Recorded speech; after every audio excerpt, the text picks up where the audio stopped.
Aló,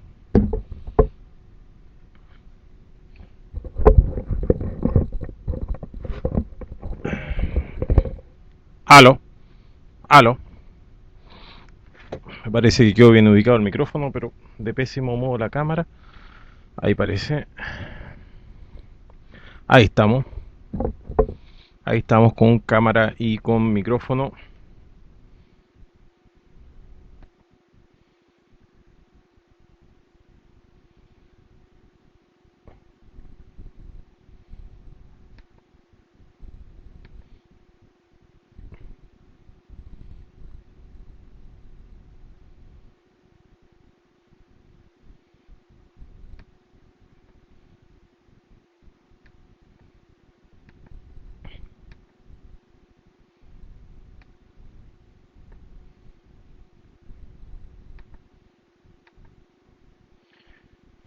Muy buenas tardes a todos, muy buenas noches. Siempre empiezo con muy buenas tardes porque en realidad mis horarios son un tanto extravagantes, pero lo justo es decir muy buenas noches a todos. Se viene el estallido, se viene el estallido en el último capítulo del año. Y en la segunda parte final del recuento anal de Se viene el estallido, ahora sí que vamos a hacer el recuento y vamos a nominar a los candidatos al Julio López Blanco Award, también los premios que tenemos reservados, premios especiales, también hay un premio que está dando vueltas por ahí a la mejor rubia teñida facha con bruxismo, que en este momento creo que la postulante, hay muchas postulantes, pero creo que la que tiene esperanzas serias de ganárselo es la ministra Schmidt. Un saludo a Modeo, a Denis Morter, a Denis Mortimer, a Mortis Doctor, a Rorro Guerra, a Ninja 001. Saludo de la radio Aucan, nos dice Rorro Guerra. Saludamos a la radio Aucan, saludamos al lado C, radio de Radio Aucan, Contrainformación y Jazz, con que ya está participando en Tierra Derecha con Ellis Hendrick, que pronto estaría acá en Chile. Salud, nos dice Ninja 001. Dios es humor, nos dice suena bien. Quiero verdad, nos dice ten cuidado con el micrófono. De seguro el alcalde de Maule se lo mete por la raja. Sí, el otro día estaban hablando en la televisión sobre las calorías que tenían los alimentos y en esa cápsula informativa nos explicaban que la mostaza, no había límites para el consumo de mostaza porque la mostaza era uno de los alimentos con menos calorías que existían de los disponibles. Es decir, era el alimento chatarra más saludable que existía en las góndolas de los supermercados. Pensemos todo lo que hemos tenido que ver. Una parte de un programa de Venezolana Televisión en donde encienden unos chitos explicando de que los chitos, esos que antes se llamaban Fonsi, no son otra cosa que celulosa de madera, es decir, lo mismo que mató a los cisnes en Valdivia, en el río Cruce, celulosa de madera con derivados del petróleo. Y encendieron unos Fonsi, unos chitos, como si fueran un objeto que se le fuera a arrojar a los carabineros para decirle feliz Navidad, Paco conche tu madre. Eso parecía en realidad, así que le aconsejo a quien quiera hacer daño alguna vez que por favor encienda eso. si quiere sacar un recuerdo de cualquier supermercado, tiene la opción de ocupar un solo fósforo y encender un chito. Claro, bueno, haga cuenta que no di ese consejo porque en realidad el incendio es uno de los delitos más graves en nuestro país, en nuestra legislación. De hecho, incendiar unos chitos en un supermercado sería mucho más grave que matar a dos niños delincuentes, como se hizo hoy día en la madrugada en la comuna de Cerro Navia. Los testigos señalan de que los pacos los mataron cual Harry el sucio, una vez que los cabros chicos ya estaban reducidos. Bueno, nada nuevo bajo el sol, lamentablemente no es nada nuevo. Quería comenzar esta este recuento anal con una deuda que está aproximadamente, a ver, aquí está la fecha aproximadamente, 2 de diciembre de este año, es decir, hace más de un mes que estaría esta deuda, y es una carta que me envió Felipe González, y dice: estimado señor Zúñiga, ayer tratando de discutir con usted sobre el tema lavanderos, escribe lavanderos, pero el apellido de lavandero es sin S, no es lavanderos, es lavandero. Bueno, todo el mundo le dice lavandero en realidad. La otra vez estaba pensando por qué se llama lavandero y es por la lavanda, es decir, lavandero, un campo de lavanda. Bueno. Estimado señor Zúñiga, ayer tratando de discutir con usted sobre el tema de lavandero, tratando de entender esta cosa llamada Twitter, Tweetcan o como se llame, en escasos caracteres, con esta mierda de BTR que se cae a cada rato, no pude expresarme como hubiese querido, por eso le escribo. Independiente al trabajo de Sutherland, de su camarógrafo, don Francisco, Univisión, independiente a la lucha de lavandero en dictadura, al tema del cobre, Teletón y muchas más aristas de la vida del ex senador que usted ha expuesto de manera muy ilustrativa, quiero centrarme en la relación defensa-defendido. Una y mil veces Lavandero podrá decir públicamente que fue embaucado por su abogado, un tipo incorrecto, perverso y mil pestes más. Lo cita usted mismo en el artículo que me invitó a leer. Era asesorado por un abogado que jugaba en el bando contrario y presionado por un fiscal del Salto Oficio. Me resulta difícil creer que un abogado de larga trayectoria como Lavandero pisara el palito tan fácilmente. Espero explicarme bien, pero lo asimilo a cuando se habla del escaso manejo político que tenía Allende. Los allendistas mantienen la tesis de que no era Allende, sino que es un ministro, los que no sabían el tejemaneje de la política chilena. Sea quien fuera el incompetente, los ministros están allí para ser de exclusiva confianza del presidente. Él y solo él es quien los designa. Lo mismo pasa con los abogados. Uno elige quién lo va a representar frente al estrado. ¿Quién es el último responsable? Nos dice. Lavandero fraguó, valoró el juicio abreviado, pero cuando quiso retroceder ya era demasiado tarde. La ambigüedad que mostró y permitió en su defensa terminó por pasarle la cuenta. Usted pensará que soy una persona que cree que la justicia es ciega y pulcra, que tengo una fe ciega en las instituciones. Créame que no es así. Es simplemente desconfianza frente a la proposición que da a entender Lavandero, él, un neófito sin mucho manejo judicial, estimado por un verdadero profesional, punto suspensivo. Es como tratar de vender carne de quino, haciéndola pasar por lomo vetado de vaca, a un experimentado carnicero. Me cuesta creer el cuento. Hasta aquí la carta de Felipe, porque lo demás son felicitaciones y las felicitaciones no me gusta leerlas en el aire. Bueno, quería explicar nada más lo que es mi posición respecto al caso Lavandero. Me parece que como se dieron las cosas no dejó más posibilidades que el defenderlo o simplemente pegarle en el suelo. Es como lo que pasa con Corea.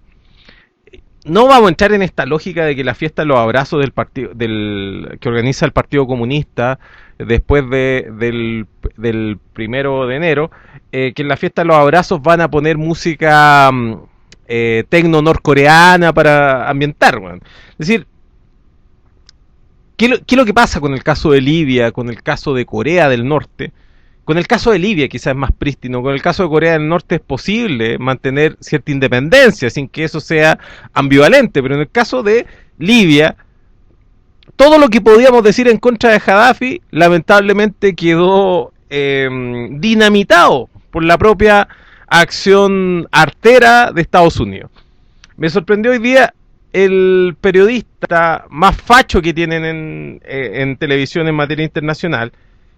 Usted que es un hombre letrado quizás me da el nombre, se me olvidó el nombre, pero tiene apellido colombiano al igual que Libardo Buitrao, pero Libardo Buitrao está en Megavisión, que ahora ya no le pertenece a la sucesión Claro, sino que le pertenece a Falabella, por si acaso. Sino que estoy hablando del canal 13, es decir, Luxic TV, el canal de la mamá Luxic, que también postula algunos premios acá en el recuento anal de Se Viene el Estallido. Y el caso es que este periodista, Zaval,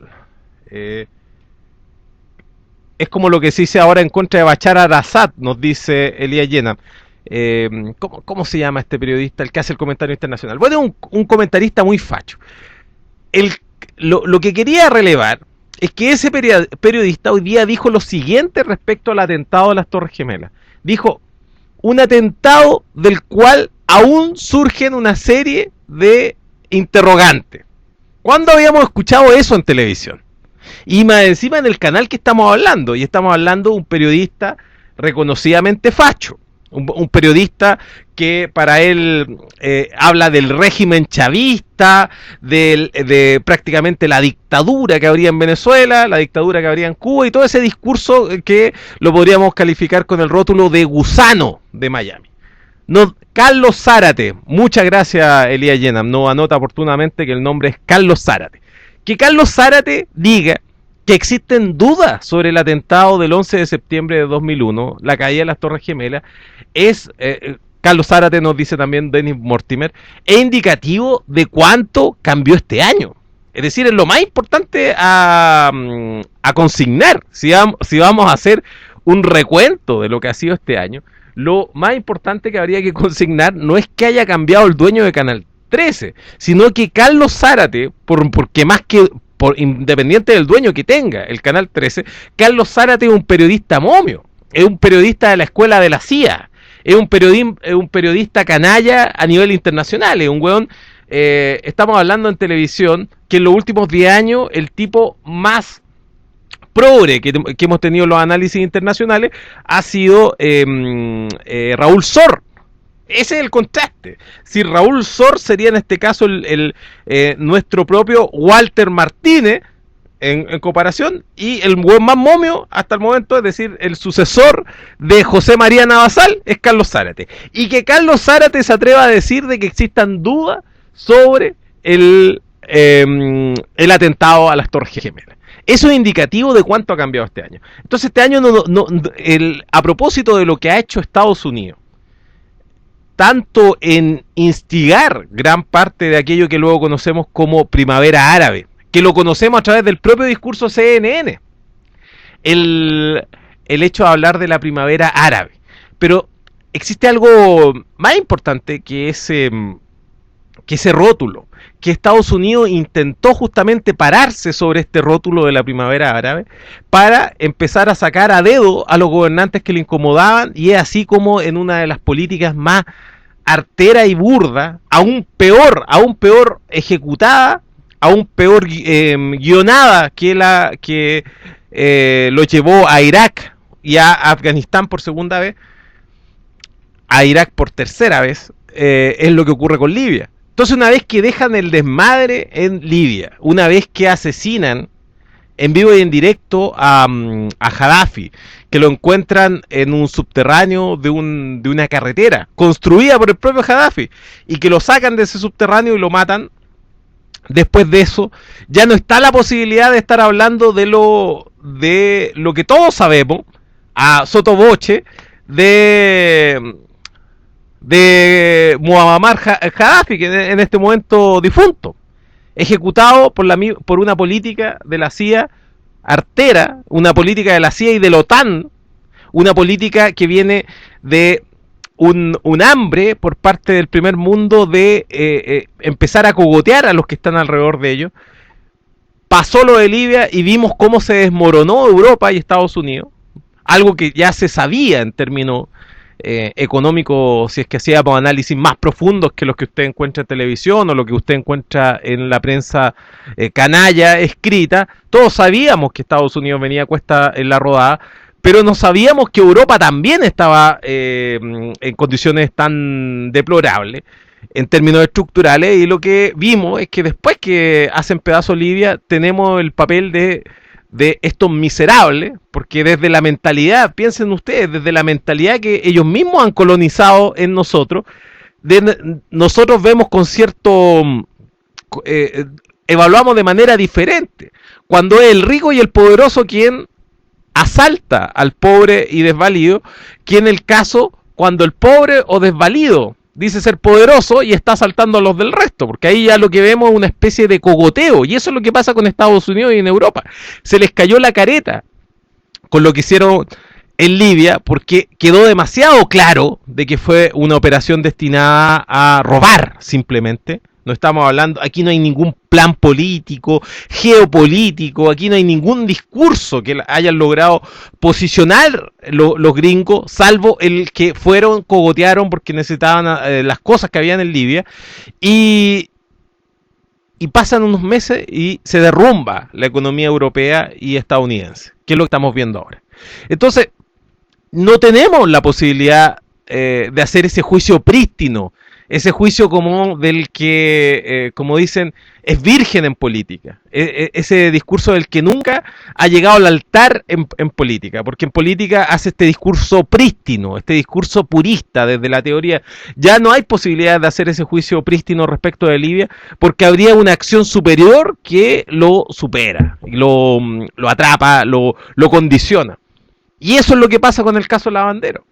Evidentemente, Felipe, yo lo que te contesté en esa oportunidad fue, te voy a contestar al aire, pero estamos ya a un mes que enviaste la carta y no había tenido tiempo para hacerlo. Y me parece que es la oportunidad para regresarte, aterrizar este comentario tuyo, ponerlo en contexto de lo que estamos viendo. Efectivamente, en el caso Lavandero, nosotros también estamos ante la misma situación.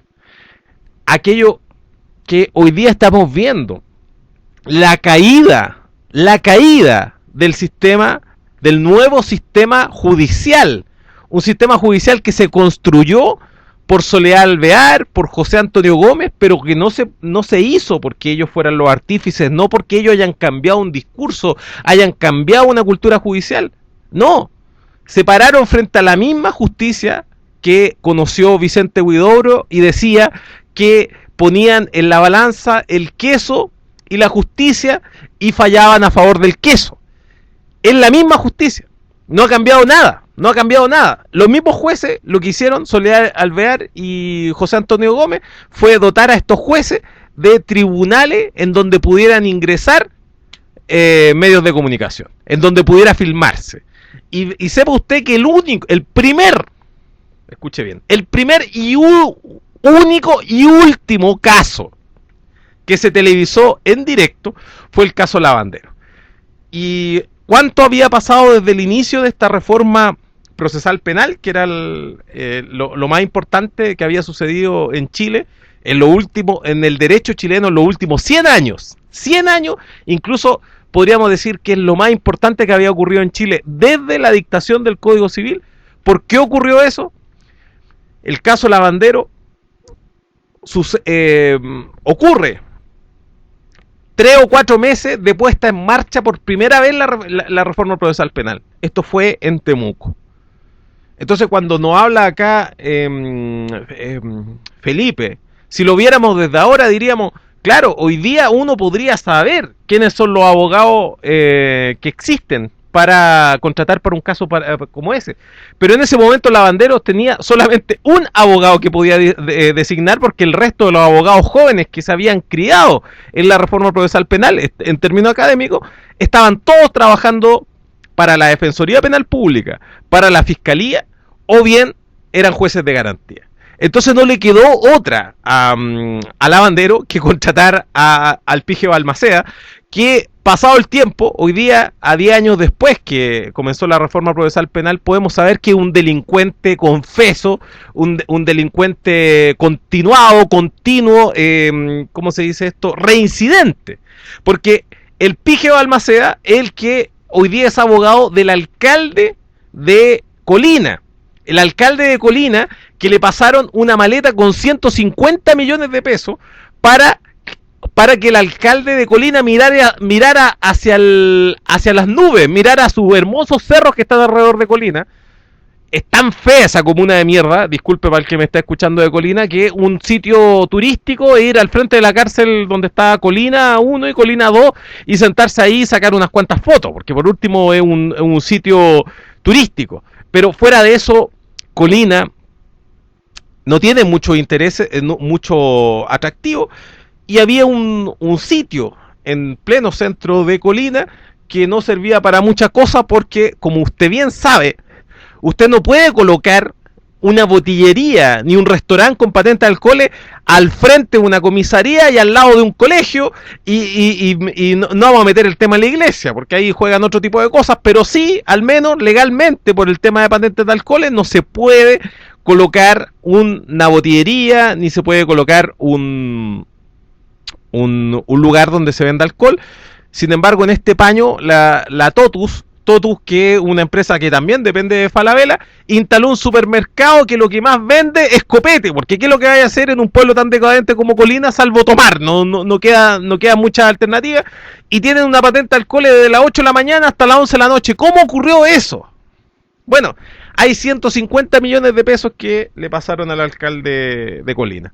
Y así como vemos el caso de Colina, en donde está involucrado nuevamente el Pige Balmaceda, el abogado que contrató Lavandero en ese caso, el abogado que además le fuera recomendado por varios y connotados abogados. Dijeron, Balmaceda lo hace. ¿Y por qué? Porque Lavandero es de una de las familias más ricas del país. De que él sea el último que va quedando ahí en su clan es otra historia. Pero viene de los García de los Reyes, algo así, el apellido de la familia de los Lavanderos. Tanto así que él regaló para una población que se construyó en la sexta región un fondo completo. Un fondo completo, lo regaló. Usted me va a decir, ¿eso es clientelismo político? Sí, es clientelismo político, pero lo regaló en los años 70, un fondo completo para que se construyera una población. Porque tenía mucho dinero esa familia, muchísimo.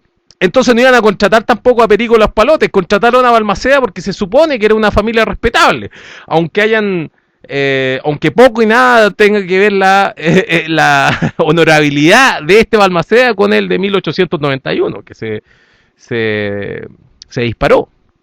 Bueno, Felipe, nada más que respondo en dos sentidos. En primer lugar, no podemos tener una neutralidad con un caso como ese. Porque aquí lo que se hizo fue una especie, algo parecido a un golpe de Estado. Se hizo a través de la televisión y se hizo por esta huevada, weón, esa palabra de mierda, esa frase de mierda cuando hablan de los poderes fácticos.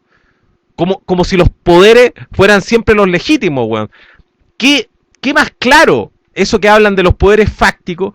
Que la comunidad judía en Chile se da el gusto de celebrar el Hanukkah en el Palacio de la Moneda, weón.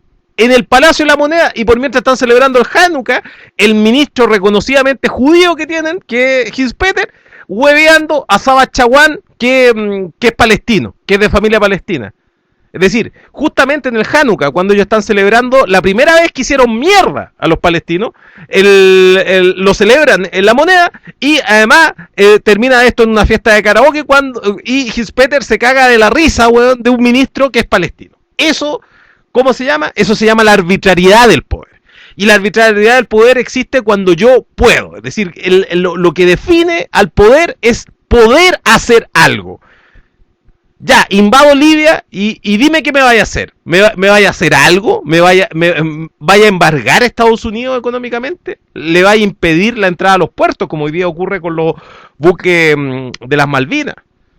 A todo esto, hasta Chile se sumó al cierre de los puertos para los buques de Malvinas. Es algo que tiene bastante sentido en esto que estamos hablando de la caída de Estados Unidos y lo que estamos hablando también de este cambio de discurso en Canal 13 y Carlos Zárate. En fin, a lo que voy, es una situación comparable a un golpe de Estado lo que se hizo con Lavandero. Es comparable. Es comparable es como en Estados Unidos cuando se mató al hermano de Kennedy. El hermano de Kennedy no era el presidente, pero era un candidato serio a la presidencia. Por último, a generarle muchos problemas al statu quo, y es lo que pasó con Lavandero. Lo mataron antes de que se convirtiera en el candidato de la izquierda. De un candidato de la izquierda que estamos hablando, perdónennos, Lavandero no es Jorge Arrate.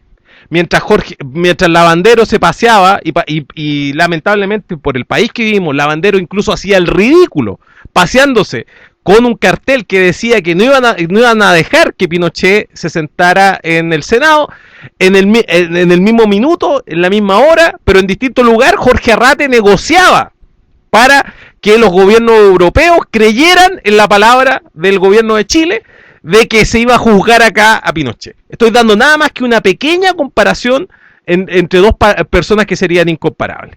Entonces, lo que estoy diciendo es que lo que se hizo en ese momento con el caso Lavandero fue ocupar, usted diría, es que ocuparon un cañón para matar una hormiga. No, no ocuparon un cañón para matar una hormiga, mataron un cañón para matar un elefante como Lavandero. Y ese cañón que ocuparon fue hacer pedazos la reforma procesal penal. La reforma procesal penal quedó herida de muerte en ese momento. Hoy día, ¿qué es lo que tenemos? Sabas Chaguán es sucesor de Guillermo Piedrabuena. ¿Por qué Guillermo Piedrabuena fue blindado? Porque Guillermo Piedrabuena se prestó justamente para este magnicidio a Lavandero. Y como Sabas Chaguán era el segundo a bordo, quedó inmediatamente, acá voy a hacer un paréntesis, ¿cuántas horas hombres de Twitter se han ocupado para agarrar para el hueveo a los coreanos y sus sucesiones sus sucesiones prácticamente hereditarias o divinas? ¿Bajo qué título Sabas Chaguán llegó a ser fiscal nacional? Si no fuera una sucesión monárquica. Sabas Chaguán no pasó por ningún concurso, no recibió ningún tipo de adversarios, contrincantes, nada. Sabas Chaguán fue autodesignado. Y fue autodesignado por él, por su propia prepotencia, poder, como dije, el poder lo define aquel que puede. Y bueno, y pusieron a Sabas Chaguán, que no era otra cosa que Guillermo Piedrabuena, 40 años más joven. Y eso fue. Entonces, cuando estamos hablando de lo que estamos viendo hoy día en la reforma procesal penal, hoy día tenemos a los jueces. Figúrense usted cómo están las cosas. Que hoy día los jueces, por primera vez en casi 6 años, han tenido que salir a la palestra a dar explicaciones respecto a todas las cagadas que se mandan, porque los jueces sí que se mandan cagar. Y es tanto que como se puso la lupa en los jueces, está el tema de que confirmaron en sus puestos a los jueces de Arica que andaban comprándose autos iquiqueños y tacneños de narcotraficantes y cosas por el estilo. Pequeñas cosas, pequeños detalles, cositas. Pero estamos poniendo la lupa sobre eso. ¿Por qué razón? Porque los tribunales por primera vez en 6 años han tenido que salir a la palestra. Es decir, han tenido que hacerlo, incluso me estoy quedando corto, 6 años, yo diría que desde Alejandra Matu e impunidad diplomática, que no veíamos a los jueces saliendo a la palestra. Y están saliendo a la palestra y van a salir muchas cosas más de los jueces. ¿Pero por qué está ocurriendo esto? Porque esa reforma, que quizá es la reforma judicial más importante que se ha hecho desde la dictación del Código Civil en 1854, y la implementación del mismo código, esa obra que supuestamente es titánica, tenía unos pies de barro que muy pocos sabíamos, y los pocos que sabíamos, casi nadie dijo algo. Y con el juicio Lavandero lo que hicieron fue sacrificar todo eso que quedaba de esa reforma, de esos pies de barro. Lo que hicieron fue pulverizar esos pies de barro de la reforma procesal penal. Porque quedó claro que eran las mismas personas que iban a estar ocupando otras herramientas. Y esas herramientas las iban a seguir ocupando a la vieja escuela de los tribunales. Y cuando mataron a Lavandero, lo que hicieron fue falsificar la reforma procesal penal completa, y desde ahí en adelante la reforma procesal penal, cada vez que ha salido a dar examen, ha hecho el ridículo. Usted vea cualquier caso importante y en todos los casos se condenó a las personas sin prueba, incluyendo el caso de María Pilar Pérez, que todos citan así como un caso que estaba prejuzgado ya por la televisión. Tenemos a que la fiscalía utilizó a muñecos vudú como prueba de cargo. Y ahora viene el tema importante: nuestros tribunales aceptaron que existieran esos muñecos de vudú como prueba de cargo.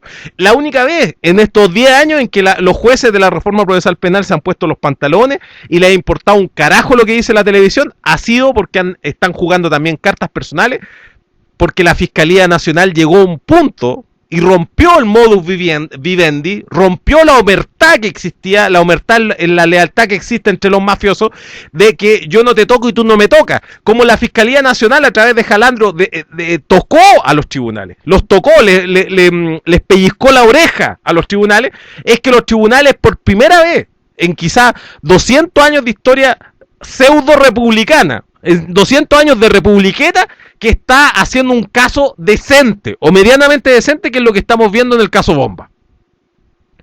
Y esto está ocurriendo porque la Fiscalía se pasó de revoluciones. Porque la Fiscalía dejó en ridículo a los tribunales y ¿cuál fue la agresión que no perdonaron los tribunales? Fue cuando Jalandro intentó falsificar, al igual que en el caso Lavandero, se falsificó la fecha en que se cometieron los hechos y se lo falsificaron, ¿sabe usted para qué? Se lo falsificó para que fuera competente la nueva justicia penal y no quedara esto radicado en un juez del crimen. Entonces, ahí Armendari cambió supuestamente la fecha de los hechos y luego tuvieron que corregir un montón de cosas, para no decir falsificar una serie de cosas para hacer cuadrar ese círculo. Aquí en el caso Bomba, Jalandro intentó hacer lo mismo y empezó a decir que el tercer bombazo había sido el que había dado inicio a la investigación y no el primero. Y por lo tanto la competencia dependía del Tribunal de San Miguel, donde tenían todo previamente cocinado. Esa weá no la permitió el Tribunal de Santiago. Y no la permitió no por decencia, sino porque ellos desde Santiago ven a los de San Miguel como un tribunal inferior.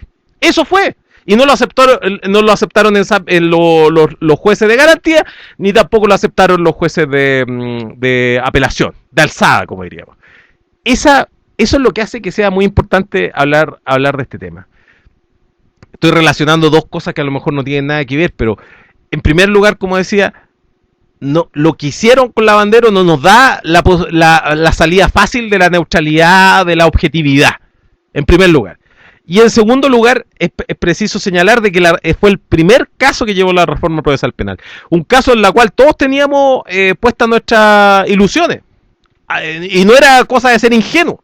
Es decir, dentro de la comunidad jurídica todos sabíamos que la reforma procesal penal iba a ser algo mejor que la indecencia que eran los juzgados del crimen. Y en gran medida no nos equivocamos, porque cuando uno dice que es algo mejor, está diciendo nunca me van a tocar en esta corte. Porque para el pobre no hay ninguna diferencia. Pero para el que ya pasó por la universidad había una clara diferencia entre quedar en el juicio kafkiano del antiguo proceso o entrar a este nuevo proceso. Entonces uno decía, ahora que todo el mundo me va a estar viendo, en donde que si no va a aparecer un actuario pidiéndome a la vueltecita que le pase 150 lucas, como no va a pasar eso, entonces se supone que aquí va a importar la verdad. Entonces nadie tomó muchas precauciones, ni Lavandero ni nadie, porque esta cuestión era prácticamente un ensayo. Y lo último, Felipe, para no agotar este tema con ese tema, este capítulo con ese tema, solamente te voy a decir que Lavandero sí tiene el título de abogado y también el título de periodista, y ambos de la misma manera. ¿Y por qué digo esto ambos de la misma manera? Porque todos sabemos que los títulos de periodistas se entregan en Chile recién desde los 90. Antes no existían periodistas, sino que para ser periodista había que estar inscrito en el Círculo de Periodistas de Chile. Bueno, y Lavandero asimismo también fue abogado. Porque en ese tiempo para ser abogado no era necesario. Usted que me está escuchando a lo mejor cree que lo estoy agarrando mal huevo, pero no es así. No era necesario pasar por... No, oye, hoy día alguien puede estudiar en la Universidad de las Américas y terminar siendo abogado, si lo sabemos, ¿de acuerdo? Pero de todas maneras tiene que pasar una cantidad de años como en un plan, en un sistema para llegar a ser abogado. Lavandero es tan viejo que fue abogado de acuerdo al otro sistema y por lo tanto a él le bastaba pertenecer también al colegio de abogados, colegiarse para ser abogado. Él cursó bachillerato en la universidad y ejerció como abogado un par de veces en un par de juicios y nunca más ejerció Lavandero como abogado. Podríamos decir, incluso podríamos desconocer si Lavandero es abogado o no para los cánones actuales, y podríamos incluso decir si es que tiene o no el jus postulandi, que es lo que se necesita para estar en los tribunales, pero da lo mismo. Lavandero nunca ha comparecido por sí mismo, ni nunca se ha dedicado a abogado, porque el tipo, la primera vez que obtuvo un cargo político fue cuando tuvo 22 años. El tipo ya tiene más de 80. Saque las cuentas, es decir, es un poco más cabro que Patricio Elwin. Así que usted no crea tampoco esa historia, y tampoco crea que porque alguien es abogado va a ser experto en la reforma procesal penal, que era otra cosa. Y por eso a muchos los tomó de asalto. Vean ustedes lo que ha pasado con el caso Bomba, que en un principio se posicionaron una serie de abogados que eran los abogados amigos de la causa, y finalmente los abogados que han hecho, los que han tenido, digamos, el desempeño quizás más descollante, lo que sería el juicio procesal penal mismo, han sido abogados que cuestan decenas de millones de pesos contratar. Estamos hablando de Mauricio Daza, estamos hablando del Guatón Soto, estamos hablando de que esos abogados son los que se metieron en la historia después. ¿Por qué? Porque la weá no es tan papa como usted cree. No es tan papa como ir para allá. Oye, yo soy abogado también y ahí me las bato. Tenemos a cuántos tipos en los tribunales, en el Congreso Nacional que son abogados. Por ejemplo, Gabriel Silver, que tiene el récord en la Universidad Diego Portales, que se demoró 20 años en sacar la carrera en la Universidad Diego Portales. Es decir, fue casi como Achondo, casi como el experto en seguridad ciudadana que ahora tiene Piñera. Achondo. 20 años se demoró en sacar el título Achondo, pero a final de cuentas lo sacó tan rápido como la enseñanza básica y media Virginia Reginato. Creo que estudió en la misma escuela de la Virginia Reginato, pero el caso es que ¿ustedes creen que si Gabriel Silver tuviera un problema podría él defenderse en los tribunales? De partida no podría hacerlo un abogado tributarista, menos lo va a poder hacer alguien que se ha dedicado a la política toda la vida. La política tiene bastante poco que ver con lo que se hace en los tribunales, entonces eso al menos habría que tenerlo en cuenta. Bueno, era una deuda lo que estaba pagando porque este es el último capítulo del año de Se viene el estallido y estamos en el recuento anal de Se viene el estallido. Loco Jano nos dice, el mismo que Longueira lo esperaba con barricada, no sé de quién nos está hablando. Se cayó, no sé. Se lo,